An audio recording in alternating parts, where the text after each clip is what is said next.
Assalamualaikum warahmatullahi wabarakatuh. Kembali lagi di channel Radio Horor. Untuk kisah kali ini masih melanjutkan dari kisah yang sebelumnya, yaitu sebuah kisah yang ditulis oleh Restu Wiraatmaja. Sebuah kisah yang berjudul Santet Malam Satu Suro.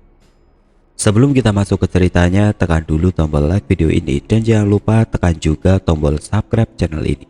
Dan nyalakan juga lonceng notifikasinya agar tidak ketinggalan cerita-cerita baru dari channel ini.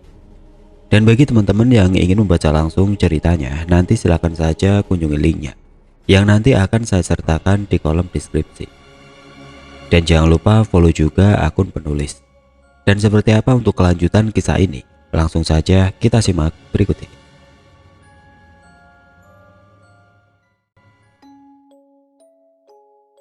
Maman mengajak Sabto menuju sawah belakang rumah Kirana. "Ada apa, Man?" "Aku ingin bertanya kepada Mas Sabto mengenai air tadi," ucap Maman. "Air yang ditumpahkan Kirana?" "Benar." "Kenapa dengan air itu?" "Apa warnanya?" "Coklat." "Salah, Mas." "Ah, aku tahu air itu berwarna coklat." "Bukan coklat, tapi hitam," ucap Maman. Apa maksudmu?" "Aku curiga dengan temannya Mbak Kirana. Apakah dia bersekutu dengan dukun atau penyembah setan? Tampaknya hanya hati yang kurang tenang yang mudah terpengaruh olehnya. Namun jika hati ini tenang, tidak akan terpengaruh olehnya. Begitu juga dengan godaan iblis. Aku memang mengenal jauh tentang Citra, namun baru kali ini dia merasa aneh." "Dia tidak aneh. Dia masih seperti dulu. Namun pikirannya bukan seperti Citra yang Mas kenal. Dia telah melakukan transaksi jiwa." "Transaksi jiwa?" "Iya, Mas." "Apa itu?" tanya Sabto. Maman memandangi sekitaran tempat dia berdiri tegak. Dia berhenti sejenak sambil menghela nafas. "Sudah bertahun-tahun aku mengikuti ayahmu, Mas. Namun baru kali ini kejadian lama terulang kembali," ucap Maman. "Apa itu?" "Orang yang melakukan transaksi jiwa adalah orang yang menggadaikan jiwanya terhadap iblis agar dia bisa melakukan apa saja. Desa ini bisa disebut desa anti santet karena pernah ada warganya melakukan transaksi jiwa pada iblis. Dia lakukan itu untuk mendapatkan orang yang dicintainya dan membunuh semua orang dengan santet." "Ini cerita yang pernah Bapak ceritakan, kan?" tanya Sabto. "Benar, namun Bapak tidak lengkap menceritakannya. Kau tahu siapa orang yang melakukan itu?" tanya Maman. "Siapa?" "Dia bernama Mbah Sumerep, dukun santet yang menyerang di malam satu suro." Untuk pertama kalinya Maman memberitahu sosok di balik penyerangan santet malam satu suro itu. "Kebetulan orang yang menjadi pusat penyerangan itu adalah keluarga Pak Suroso, ayah Kirana," ucap Maman. "Jadi Mbah Sumerep itu pernah menyerang Pak Suroso?" tanya Sabto. "Satu keluarga hanya menyisakan Pak Suroso, yang lain menjadi bangkai atau meninggal dunia," ucap Maman. Sabto ingat akan santet itu. Ada 5 hal yang akan terjadi jika seseorang terkena santet malam satu suro. 1. Tangan dan kakinya seperti terikat oleh tali gaib, tidak bisa bergerak kemanapun. 2. Bentuk sosok itu seperti siluman ketek atau monyet. 3. Berbadan besar tinggi. Yang keempat, menyerang organ dalam. 5. Darah si korban akan berceceran. 6. Korban akan mati. Sudah saatnya Maman dan Sabto kembali. Mereka berdua sadar di rumah masih ada Citra. Memang dia datang secara baik-baik, tapi kecurigaan itu pasti ada. "Kamu itu cantik, Nak. Kamu bisa dapatkan apa yang kamu harapkan," ucap Citra sambil menyisir rambut Kirana yang berantakan. "Kamu harus menjadi wanita idaman Mas Sabto. Aku yakin kamu bisa," tambahnya. Sembari menyisir rambut Kirana, Citra memasuki satu persatu rambut Kirana yang rontok ke dalam tasnya. Hal itu digunakan sebagai media santet yang akan diarahkan ke Kirana nanti. "Aku tidak habis pikir kenapa Sabto yang menjadi jodohku, padahal dia juga pernah mencintaimu," ucap Kirana. Semua telah diatur alam, nak. Aku hanya ingin kamu bahagia. Siapapun jodoh Sabto, aku ikhlas. Apalagi sekarang dia berada di genggamanmu. Aku sangat ikhlas, ucap Citra. Citra tersenyum sambil menyela Kirana dalam hati. Dengan ini, Kirana akan segera musnah dengan santet yang akan dilayangkan olehnya tepat pada waktunya. Sudah cukup aku bermain di sini, nak. Aku pamit pulang ya, ucap Citra. Loh, kok buru-buru? Tanya Citra. Aku ada urusan. Citra keluar dari kamar Kirana dengan membawa beberapa helai rambut rontok yang kemudian disiapkan di dalam tas miliknya.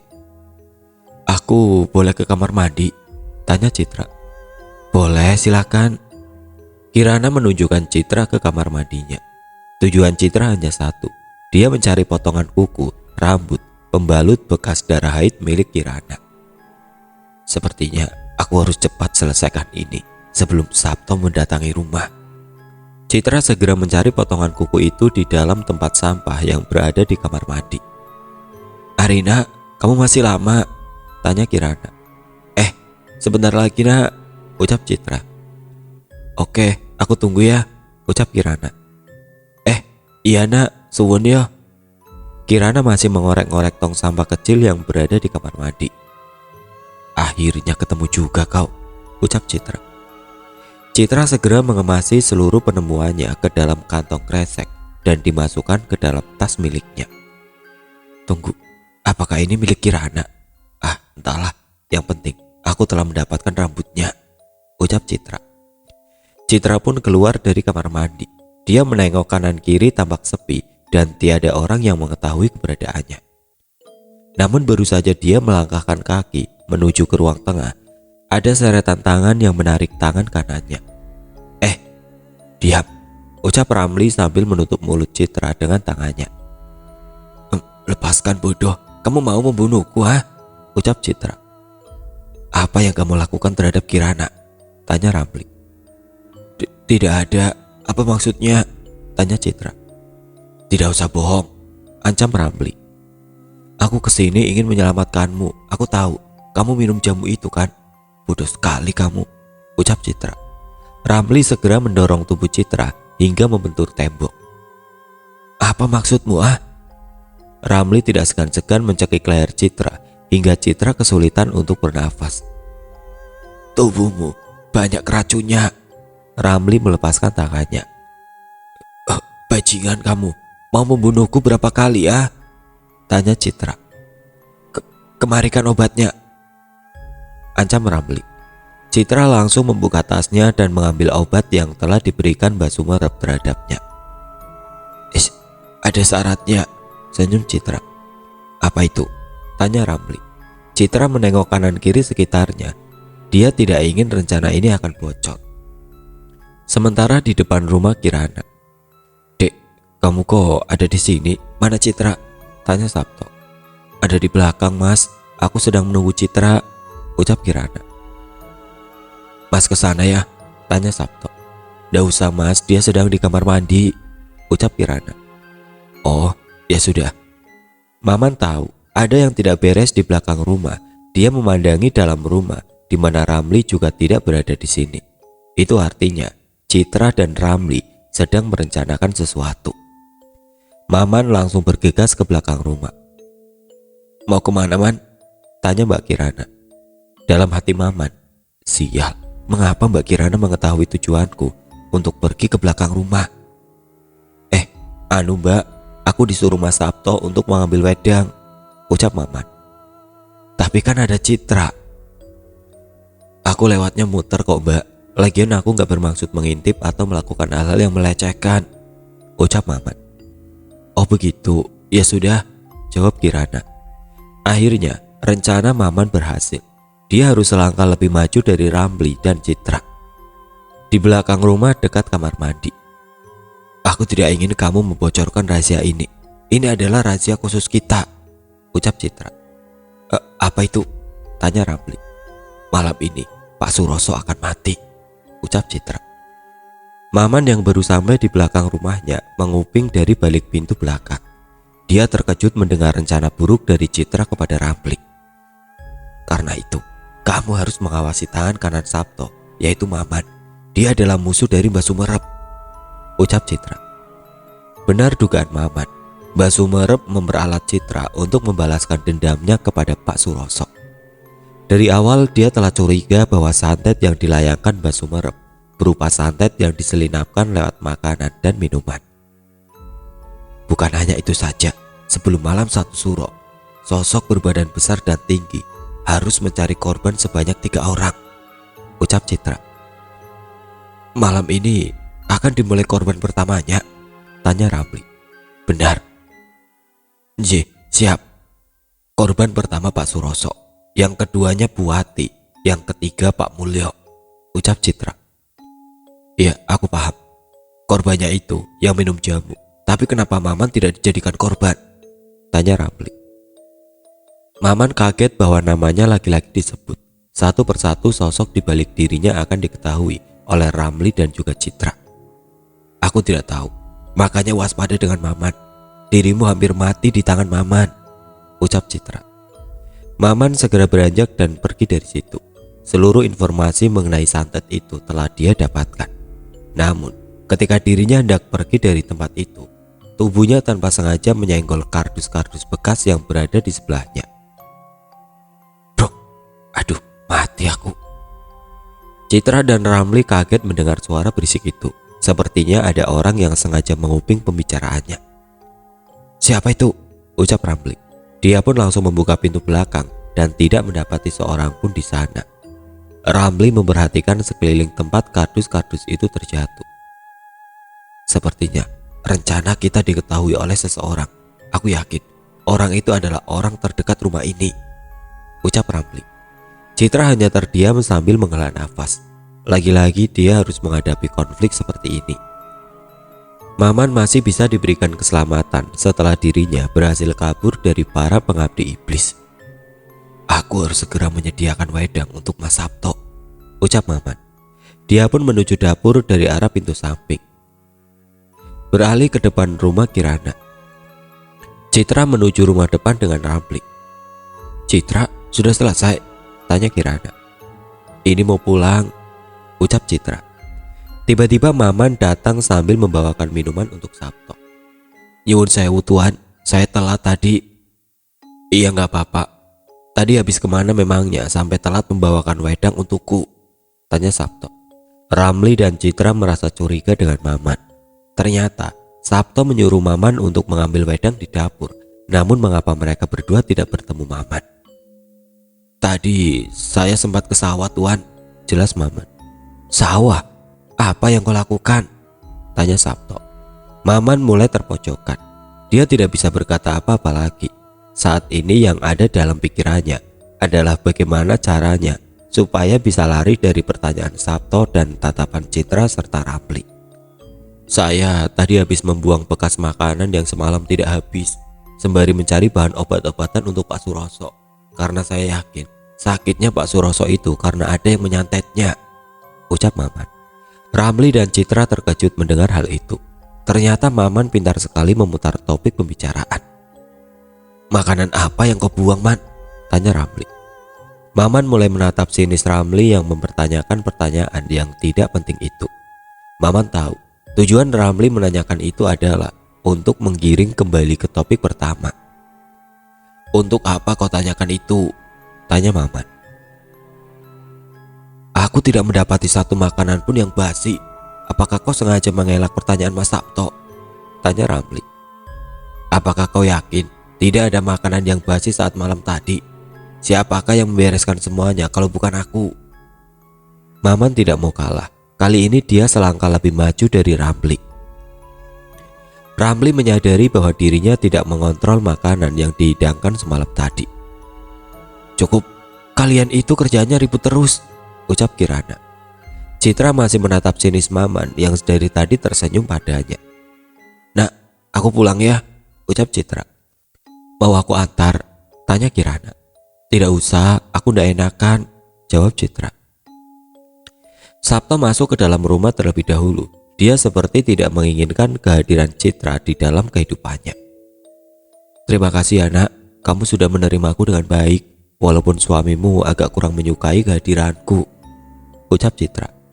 Nggak usah dipikirkan, Mas Sabto mungkin agak lelah karena seharian menjaga kedua orang tuanya yang sakit, jawab Kirana. Oh, sakit? Sakit apa nak? Tanya Citra dengan memasang wajah pura-pura tidak tahu. Sepertinya sama seperti ayahku, dia terserang santet kiriman. Jadi santet itu diselinapkan lewat jamu yang Ramli berikan.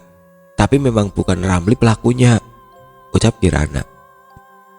Citra tersenyum lebar. Dalam hatinya dia berkata, bodoh kau Kirana, bodoh. Kau tahu, akulah pelaku di balik santet yang kau maksud. Ini adalah akibat dari perbuatanmu yang seenaknya merebut kekasih orang lain, ucap Citra dalam hati sambil tersenyum. Oh gitu, semoga cepat sembuh ya nak, ucap Citra. Terima kasih ya Tra. Mereka berdua berpeluk mesra. Maman masih tersenyum sambil merencanakan sesuatu agar pembunuhan Pak Suroso di malam ini bisa digagalkan. Aku pamit ya, ucap Citra sambil melambaikan kedua tangannya ke arah Citra. Sampai ketemu nanti, ucap Kirana. Kirana pun masuk ke dalam rumahnya untuk menyusul suaminya Sabto di kamar. Ramli masih memandangi wajah Maman. Apa kamu tanya Ramli. Loh, kamu kenapa toh? Tanya balik Maman. Ramli mendekati Maman dan membisiki sesuatu padanya. Aku tahu, kamu menguping percakapanku dengan Mbak Citra di belakang rumah kan? Tanya Ramli.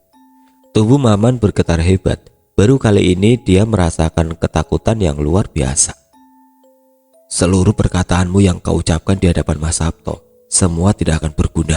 Karena sebentar lagi, kehancurannya akan segera datang.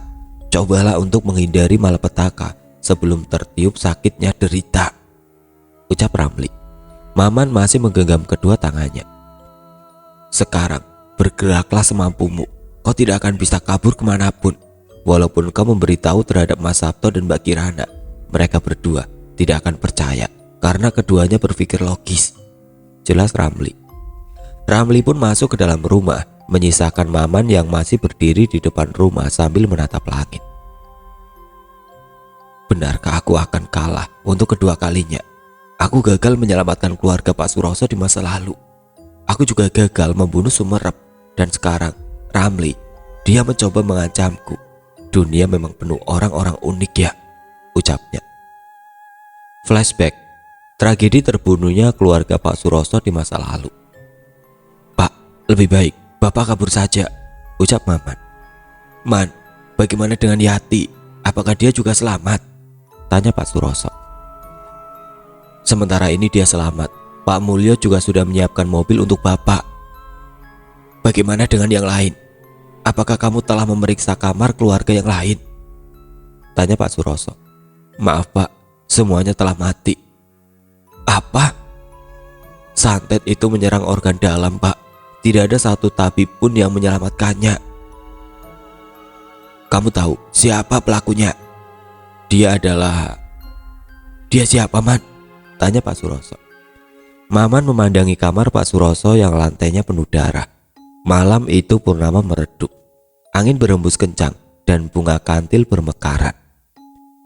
Sumerep, mantan kekasih dari Bu Yati. Pak Suroso memukuli lantai berkali-kali. Dia ingat betul sosok Sumerep yang pernah mencintai Yati.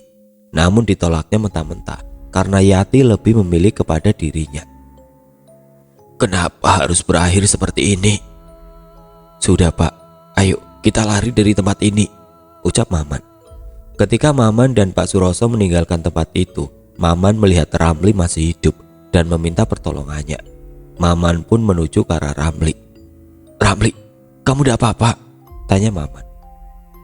Tolong aku Man, ucap Ramli. Tinggalkan saja Man, kita tidak bisa menolong satupun dari mereka. Cepat kita tinggalkan tempat ini sebelum santet itu mendatangi kita lagi, ucap Pak Suroso. Tapi Pak, tanya Maman. Tinggalkan atau menjadi bangkai. Maman menghela nafasnya. Dia meletakkan kembali tangan Ramli yang penuh luka. Darahnya berceceran di lantai. Nafasnya sudah berat. Tidak ada lagi kesempatan untuk hidup. Man, Tolong aku, ucap Ramli dengan bicaranya yang agak terbata-bata. Maman hanya bisa menatap tubuh Ramli dengan iba, namun bukan berarti dia kejam untuk tidak menolongnya. Cepat tinggalkan, kita harus selamatkan Yati terlebih dahulu, jelas Pak Suroso. Baik Pak. Mereka berdua pun meninggalkan Ramli yang sudah tidak berdaya. Ramli merasa kecewa terhadap mereka berdua. Awas saja kalian, tunggu giliranku membalasnya, ucap Ramli. Semua tampak tidak berbekas. Satu keluarga itu dibantai habis-habisan tanpa sisa. Sebelum pembantaian santet itu berlangsung, seluruh keluarganya mengalami muntah darah kecuali Pak Suroso, Bu Yati, Ramli, Pak Mulyo, serta Maman. Bukan hanya itu, malam hari di mana para keluarganya sakit keras, banyak sekali suara-suara aneh yang memenuhi rumah. Saking bisingnya suara itu, mereka mengira para makhluk kiriman itu akan menyerang secara bersamaan. Namun ternyata hanya 2 makhluk saja yang menyerang rumah Pak Suroso. Satu berwujud siluman kera dan satunya lagi berwujud sosok besar dan tinggi. Masing-masing mereka memiliki tugas masing-masing. Pak, Bapak meninggalkan Ramli. Apa sebaiknya kita selamatkan dia dahulu? Ucap Maman. Jangan diselamatkan. Ramli sudah terkena santet. Badannya biru semua, ucap Pak Suroso. Tanpa sadar tindakan Pak Suroso ini membuahkan dendam kesumat. Ramli sangat menaruh kuat dendam itu dan dia harus berjuang dengan maut. Setelah seseorang yang diyakini akan menjadi tokoh utama berlangsungnya santet malam 1 suro itu telah menyelamatkannya. Ramli telah menggadaikan dirinya terhadap orang itu sejak lama, sejak sebelum mengenal Citra dan Sabto. Ramli hanya tidak percaya. Orang-orang yang dibencinya telah berkumpul dalam satu sangkar untuk dijadikan sebagai tebusan atas dosa-dosanya di masa lalu. Tepat di saat nafasnya sudah sesak dan darah yang keluar tiada henti, orang itu menawarkan diri untuk bergabung padanya. Hingga nanti, 25 tahun yang akan datang, mereka berdua akan membalaskan dendam kepada orang yang sama, yaitu Pak Suroso. Sedangkan penyelamat yang menyelamatkan Ramli adalah Mbah Sumerep, laki-laki dan laki. Mbah Sumerep memang ingin membangun sekutu besar-besaran untuk melayangkan santet malam 1 suro. Jawa Tengah 1980, 3 bulan sebelum santet malam 1 suro berlangsung, malam kematian Pak Suroso. Pak, Mas Sabto, Bapak kenapa? Teriak Kirana. Kenapa dek? Astagfirullah, ucap Sabto. Bapak kenapa mas? Tanya Kirana. Maman, kemari sini, teriak Sabto. Maman yang berada di depan rumah kaget mendengar teriakan panggilan dari Sabto. Sepertinya ada sesuatu yang sangat darurat hingga Sabto berteriak seperti itu. Iya mas, sebentar. Maman langsung berlari ke arah kamar Kirana. Man, kemari, ada apa dengan Pak Suroso? Kenapa tubuhnya seperti orang terikat seperti ini? Tanya Sabto. Tubuh dari Pak Suroso sangat keras, matanya melotot ke arah atas rumah. Kedua kaki dan tangannya seperti terikat. Maman tahu penyerangan itu sedang berjalan. Maman mencoba mencari cara agar Pak Suroso bisa terlepas dari tali gaib. Apa yang sedang kau lakukan, Man? Tanya Sabto. Pak Suroso sedang terkena tali gaib. Dia benar-benar sedang disantet. Kita harus melepaskannya, ucap Maman. Caranya bagaimana? Tanya Sabto. Cari buhulnya. Buhul, teriak Maman. Apa itu buhul? Tanya Sabto. Maman kecewa kepada Sabto karena tidak mengetahui sedikit pun tentang santet yang pernah terjadi juga terhadap orang tuanya. Kamu tidak tahu buhul? Tanya Maman. Kenapa kamu tidak tahu sedikit pun tentang ini ya? Teriak Maman. Apa maksudmu berteriak seperti itu? Tanya Sabto. Kau hanya laki-laki yang manja, yang tidak ingin tahu sedikit pun tentang dunia gaib ini. Jika memang kau berlogis, seharusnya kau cari tahu itu, ucap Maman. Sudah mas, sudah, teriak Kirana. Dek, sebaiknya kamu keluar dari kamar. Kamu temani bapak dan ibuku juga, ucap Sabto. Nje mas. Kirana tidak ingin memperkeruh suasana, dia akhirnya keluar dari kamarnya. Apa yang bisa aku bantu, Man? Tanya Sabto. Cari buhulnya. Buhul adalah tali gaib. Bisa berbentuk rambut, ikatan tali temali atau apapun. Itu adalah kuncinya untuk menyelamatkan mereka semua, jawab Maman. Kemana aku harus cari? Tanya Sabto. Maman memandangi wajah Sabto. Apa tadi kau bilang? Kemana? Buhul itu adalah media santet yang digunakan sebagai penghubung antara korban dan si penyantet. Kita tidak bisa memperkirakan letak dari buhul itu. Daripada kau diam seperti ini, sekarang cepat cari, teriak Maman. Sabto langsung keluar dari kamar Pak Suroso. Ada yang aneh juga terhadap Bu Yati. Mengapa dari tadi dia terdiam? Bu, ibu kenapa? Tatapan Bu Yati tampak kosong. Maman terus berpikir. Dia terus mencari cara mengapa santet ini sulit ditebak. Siapakah orang di balik ini semua? Maman tahu ikatan Pak Suroso dan Bu Yati sangat kuat. Jika salah satu buhulnya bisa ditemukan, itu artinya dia bisa memecahkan masalah ini dengan cepat pula. Di manakah buhul itu? Pondasi rumah, lemari, atap, di mana? Teriak Maman. Maman mencoba merenung sedikit tentang beberapa hari kemarin sebelum kejadian yang menyebabkan Pak Suroso, Pak Mulyo dan juga Bu Wati keracunan hingga muntahkan darah. Pertama, yang membawa jamu itu Ramli. Lalu setelah itu Ramli menuju dapur. Kedua, Ramli menyembunyikan wadah yang diyakini sebagai pemberian dari Mbak Citra padanya setelah dibuka. Ternyata isinya adalah air gula Jawa. Padahal itu adalah air santet berwarna hitam. Ketiga, Ramli dan Maman meminum jamu atas perkataan dari Mas Sabto. Aku sengaja tidak menelannya karena aku tahan sampai selesai. Tenggorokanku panas dan hampir saja air itu masuk. Walaupun beberapa teguk ada yang terminum, tapi aku selamat dari santet itu. Tapi mengapa setelah Ramli meminum, dia berefek dan muntah-muntah darah? Dan mengapa sekarang dia menjadi sangat bugar? Keempat, rencana ini telah matang direncanakan oleh Mbak Citra. Berarti memang seharusnya Pak Suroso mati. Namun ini masih dicegah jika menemukan buhulnya. Namun di mana buhul itu berada? Maman terus berpikir. Dia mencoba untuk mencocoklogikan segala kejadian. Jamur, air, obat penyembuh santet, wadah, Citra, Lamri. Malam ini ketemu. Buhul itu disembunyikan Ramli bersama obat yang diberikan Mbak Citra. Senyum Maman. Maman segera menuju dapur dan meninggalkan Bu Yati serta Pak Suroso. Man, mau kemana?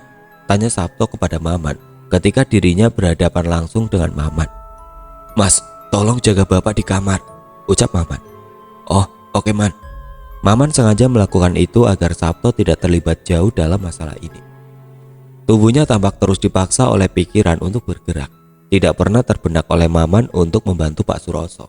Namun entah mengapa, dia mencoba menghancurkan rencana Ramli dan Citra. Loh, di mana Ramli? Bukannya dia ada di Hantaman keras dirasakan tepat di kepala Maman.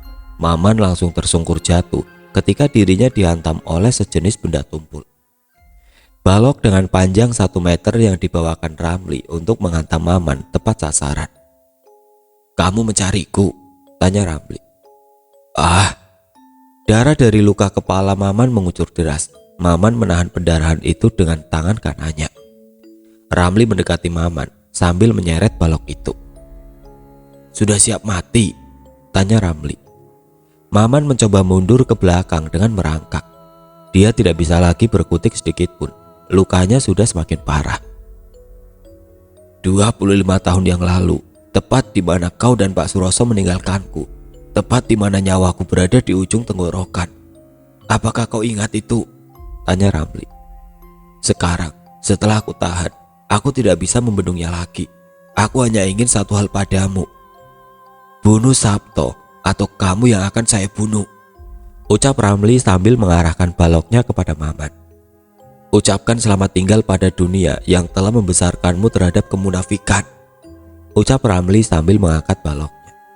Maman tidak bisa berkutik lagi. Dia sudah pasrah kepada takdir kematian. Ramli tersenyum kepada Maman. 25 tahun yang lalu dendamnya akan terbalaskan. Brak! Ramli terpental bersamaan tubuh lainnya. yaitu Sabto. Dia sengaja menjatuhkan diri bersamaan dengan tubuh Ramli untuk mencegah Ramli agar tidak membunuh Maman. "Ah!" teriak Ramli. "Mas Sabto!" teriak Maman. "Man, kamu lari dari sini, cepat!" teriak Sabto. "Tapi mas," ucap Maman. Ramli bangkit kembali sambil mengangkat baloknya. Dia mengarahkan balok itu ke arah Sabto. "Awas mas!" Bruk! Balok itu mengenai wajah Sabto. Alhasil Sabto terpental jatuh. Dahinya mengalir deras darah segar yang membasahi lantai dapur. "Mas Sabto, kurang ajar kau Ramli!" teriak Maman. Dia kembali bangkit sambil mengarahkan pisau yang diambilnya dari meja makan. "Ah!" teriak Sabto. "Dua tikus yang pura-pura bertabiat baik. Kalau munafik, munafik saja!" teriak Ramli. "Yang munafik itu kamu!" Ramli segera maju ke arah Maman sambil mengangkat baloknya. Maman mencoba menghindar satu demi satu serangan Ramli. "Mau kemana kamu ah?" ucap Ramli. "Ramli, cukup!" pinta Maman.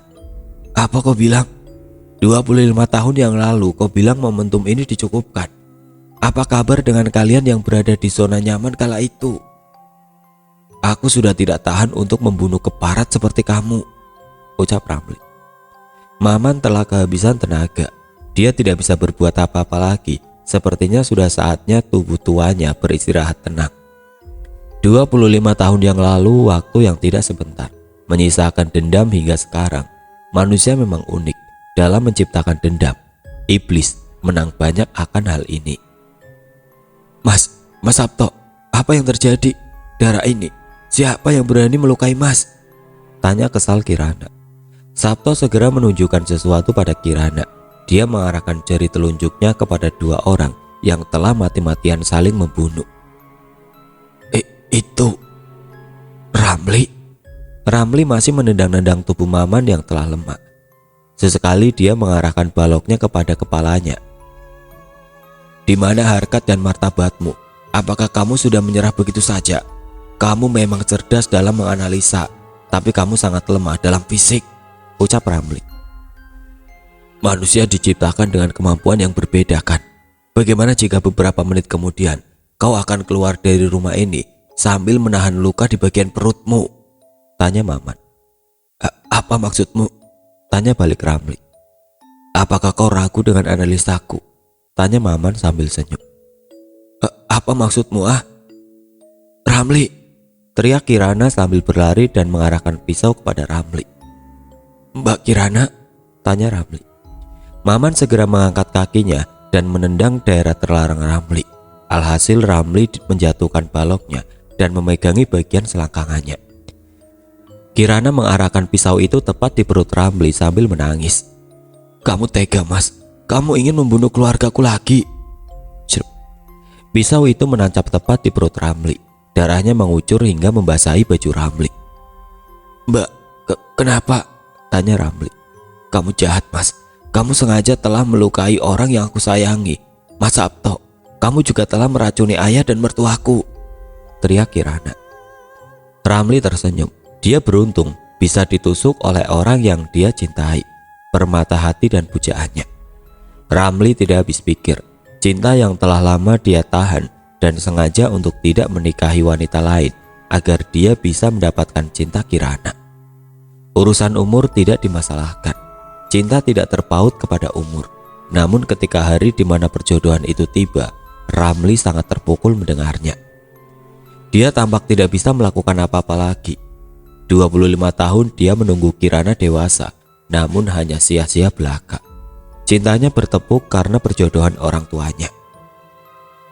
"Sejujurnya, aku mencintaimu sejak lama mbak. Semenjak kau lahir, aku ingin merubah hidupku. Aku sengaja tidak menikahi wanita lain agar aku sadar bahwa cahaya cintaku hanya pada dirimu. Aku sengaja mengabdi kepada ayahmu agar aku bisa mendapatkan cintamu. Kamu adalah orang yang membuatku tersenyum ketika aku sedang menahan dendam 25 tahun yang lalu," jelas Ramli. Kirana menatap wajah Ramli dengan tetesan air mata yang membasahi pipinya. "Mas, kenapa?" tanya Kirana. "Cintaku tidak bisa diungkapkan, namun aku ungkapkan sekarang karena kamu telah mengenalku lebih jauh. Aku buruk, sangat jahat, dan aku egois karena berambisi mendapatkanmu. Sekarang, kita harus pisahkan rasa dan perasaan agar kita bisa mengambil jalan yang kita pilih. Ucap Ramli sambil mendorong Kirana dengan sangat keras. Kirana, teriak Sabto. Sabto berusaha menggapai Kirana, namun lukanya sudah sangat parah. Dia tidak bisa bergerak sedikit pun. Man, kamu memang orang cerdas yang pernah kutemukan. Coba temukan Bul itu, ucap Ramli. Maman langsung teringat bahwa Bul itu berada di Ramli. Mas Sabto, Bulnya ada di kantong celana Ramli. Tetap saja nihil, Sabto tidak bisa berbuat apa-apa lagi. Kirana yang terhempas tubuhnya oleh Ramli tersadarkan. Selama ini, 25 tahun yang lalu, orang yang merawatnya dari kecil telah menyukainya sejak lama. Mengapa cinta serumit ini? Brak! Kirana tidak sadarkan diri setelah kepalanya membentur lantai. Ramli segera melarikan diri lewat pintu belakang sambil menahan luka tusuk di perutnya. Kali ini perasaannya telah terjawab. Dia tidak bisa berbuat apa-apa lagi selain menuju ke rumah Mbak Sumerep untuk meminta bantuan padanya. Mbak nggak apa-apa? Tanya Maman yang mendekati lebih dahulu. Sabto pun langsung menyusul Maman sambil merangkak. Mereka berdua segera bangkit sambil menahan luka dan bersamaan membawa Kirana ke kamar. Ramli masih berlarian menerjang pepohonan. Dia berteriak, namun tidak ada satupun yang mendengar dan menjawab teriakannya. Tidak ada lagi tempat untuk bernaung orang hina sepertinya. Ramli pun coba mencari jalan besar untuk mencari pertolongan. Namun pendarahannya sangat keras untuk ditahan. Ramli hampir kehabisan darahnya. Wajahnya memucat. Dia pun terjatuh di pinggir jalan besar sambil memegangi lukanya. Tolong, ucapnya dengan lirih. Tiba-tiba dari arah belakang berhenti mobil jeep. Dari mobil itu turun dua orang menggunakan kostum serba hitam. Satu pria menggunakan tongkat dan jas hitam. Sedangkan satunya seorang wanita menggunakan dress hitam bersama kucing hitam. Sambil mendekati tubuh Ramli, dua orang itu sudah berdiri di hadapan Ramli. Ramli yang mengetahui itu merasa terselamatkan lagi. Dia pun mengangkat wajahnya. Hari ini, orang-orang yang merasa tersakiti karena cinta telah berkumpul, ucap Mbak Sumerep sambil tersenyum. Mbak Sumerep merendahkan tubuhnya sambil mengusap kepala Ramli. Sudah sejauh ini, kamu masih saja mengharapkan hal yang tidak pasti, tanya Mbak Sumerep. Mbah, ucap lirih Ramli. Aku tahu maumu, tapi aku akan menawarkanmu sebuah penawaran khusus, senyum Mbak Sumerep. Penawaran khusus? Tanya Ramli. Ya, benar, penawaran khusus, jawab Mbak Sumerep. Apa itu? Tanya Ramli. Citra mendekati Ramli sambil menyerahkan sesuatu. Ini kan? Bagaimana? Tanya Mbak Sumerep. Ramli menggenggam tangannya dengan kesal. Hentikan, jangan. Beralih ke rumah Kirana beberapa jam sebelum kematian Pak Suroso, Jawa Tengah 1980. Tolong angkat dia ke sini, Man, ucap Sabto. Baik, Mas. Maman kesal, mengapa Sabto tidak mengambil buhul yang berada di Ramli. Meski tidak sempat, setidaknya Sabto kembali berikhtiar agar bisa mencegah. Man, apa yang kau pikirkan? Tanya Sabto. Maman hanya terdiam. Dia sudah selesai dengan tugasnya. Mengapa kau diam, Man? Tanya Sabto. Maman berbalik arah sambil memegangi kepalanya yang masih terluka. Kamu yakin ingin tahu, Mas? Tanya Maman. Sabto mendekati Maman. Pandangan Sabto mulai menajam ke arah Maman. Apa itu? Tanya Sabto. Kamu sudah membuat kesalahan fatal dalam hidupmu, Mas. Maman berani mengangkat wajahnya ke hadapan tuannya. Apakah kau akan menyesal?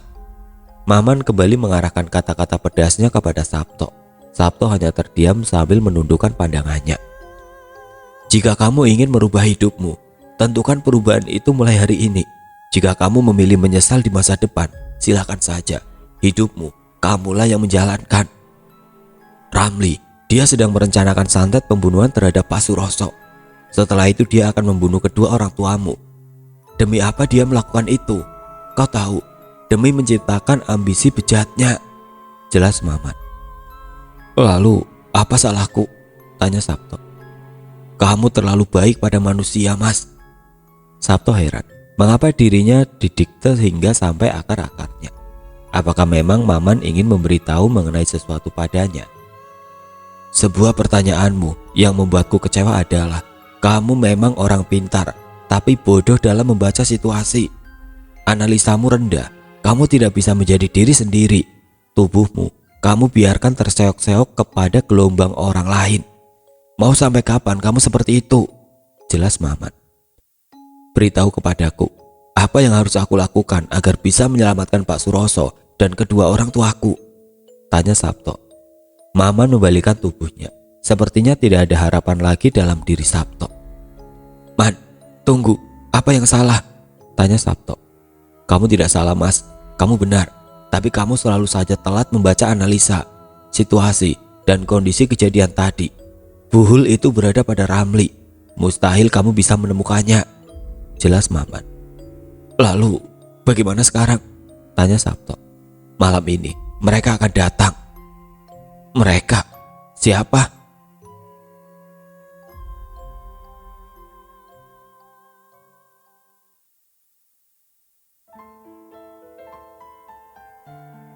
Oke teman-teman, sampai di sini dulu ceritanya.